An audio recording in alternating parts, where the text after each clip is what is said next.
जब मुकेश सहनी पहुंचे मांझी जी के घर और क्या हुआ, क्या बातें हुई, जो मुकेश सहनी ने अपने ट्विटर हैंडल पर ट्वीट करके बताया है और ये दोनों मुलाकातें क्या कहती है।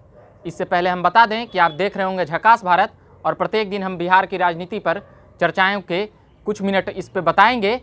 उससे पहले बता देंगे कि चैनल को सब्सक्राइब कर लीजिएगा और फेसबुक पेज को भी लाइक कर लीजिएगा।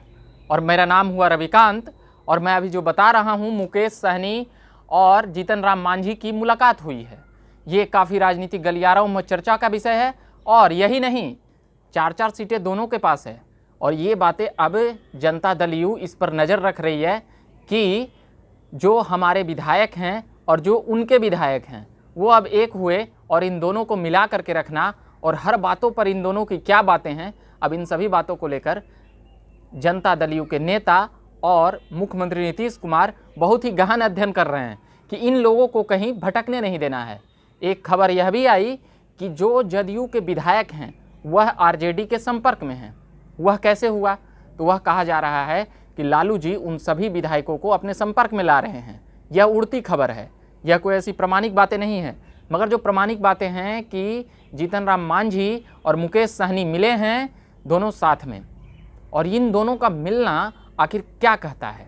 बिहार की राजनीति इन दोनों की मिलने मुलाकातों पर निर्भर हो सकती है। क्यों? क्योंकि बीजेपी और जदयू के सीटें 117 हो रही है और जो 4 सीटें जीतन राम मांझी की है और मुकेश सहनी की 4 सीटें हैं, 4 और 4 8, इन दोनों को मिलाकर 126 सीटें हुई। बिहार में 122 सीटें की आवश्यकता है, उसमें 1 सीटें जो निर्दलीय हैं वो समर्थन कर चुके हैं नीतीश कुमार को, और भी कई लोग नीतीश कुमार के नाम पर समर्थन दे सकते हैं। मगर फिलहाल आंकड़ेबाजियों में इन दोनों का होना नीतीश कुमार के लिए बहुत ही आवश्यक है। उससे पहले क्या कहते हैं, किन बातों को लेकर नीतीश कुमार के प्रति नाराजगी जताते हैं मुकेश सहनी, अभी बताते हैं हम। कहते हैं मुकेश सहनी कि डिजिटल सिग्नेचर की वजह से पंचायत में कार्यक्रम को प्रभावित हो रहा है। ऐसे में यदि पंचायत प्रतिनिधियों के कार्यकाल को नहीं बढ़ाया गया तो विकास कार्य प्रभावित हो सकता है। ऐसे में सरकार को पंचायत प्रतिनिधियों का कार्यकाल जब तक चुनाव की अधिसूचना जारी नहीं होती तब तक के लिए बढ़ाया जाना चाहिए। अब बात आता है कि इस प्रकार की बातें करके मुकेश सहनी आखिर क्या कहना चाहते हैं और किसको दबाव में लाना चाह रहे हैं। वह बीजेपी के खानों से वो सीटों पर लड़े थे, बीजेपी के तरफ से जो 122 और 121 सीटों पर जो लड़ाई हुई थी उसके बाद की ये कहानी है। वह बीजेपी के खाते से उनको सीटें मिली थी और जीतन राम मांझी को जदयू के खाते से मिली थी। तो मुकेश सहनी और जीतन राम मांझी एक बीजेपी के एंगल से आते हैं और एक जदयू के एंगल से आते हैं, और ये दोनों आकर जब मिल रहे हैं तो एक अलग राजनीतिक कोण बन रहा है।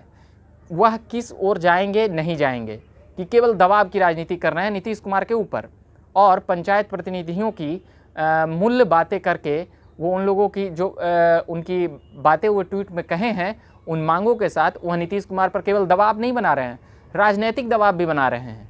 गवर्नमेंट की तरफ से तो दबाव वो है ही जो है, मगर इसके बाद जो एक और खबरें आ रही है, चिराग पासवान के पार्टी के नेता खूब हल्ला मचा रहे हैं कि यह सरकार अब नहीं चलने वाली है। इन दोनों की मुलाकात हो चुकी है और भी कई नेता, चाहे वह राष्ट्रीय जनता दल के नेता हों, वह कह रहे हैं कि जदयू के 2 दर्जन विधायक हमारे संपर्क में हैं, वो कह रहे हैं कि हमारे संपर्क में 4 विधायक हैं। तो इस तरह की बातें आखिर बिहार की राजनीति में क्यों हुई? अभी कोरोना महामारी के कारण बातें रुकी हुई है, हम पिछले भी वीडियो में बता चुके हैं, इस वीडियो में भी हम अभी बताने का प्रयास कर रहे हैं। तो उसमें जो फिलहाल जो बातें आती है कि चिराग पासवान का मंत्री बनने को लेकर भी उनके प्रवक्ता जिस प्रकार से दावा कर रहे हैं, वह सबसे दिलचस्प बात है कि चिराग पासवान, इसलिए भी उनके प्रवक्ता बार बार बोल रहे हैं और जदयू के लोग इन बातों से चिढ़ रहे हैं क्योंकि चिराग पासवान के कारण ही मुख्यमंत्री नीतीश कुमार को इस विधानसभा में इतनी कम, बीजेपी से कम जो सीटें आई, और बीजेपी के जदयू के नेताओं का कहना था कि बीजेपी के बी टीम बनकर लड़ी। यह एक अलग बात है कि ऊपरी तौर से एलजेपी अलग चली गई बिहार की राजनीति में, मगर केंद्र की राजनीति में उनकी केंद्र के नेताओं के साथ अच्छी बनती है।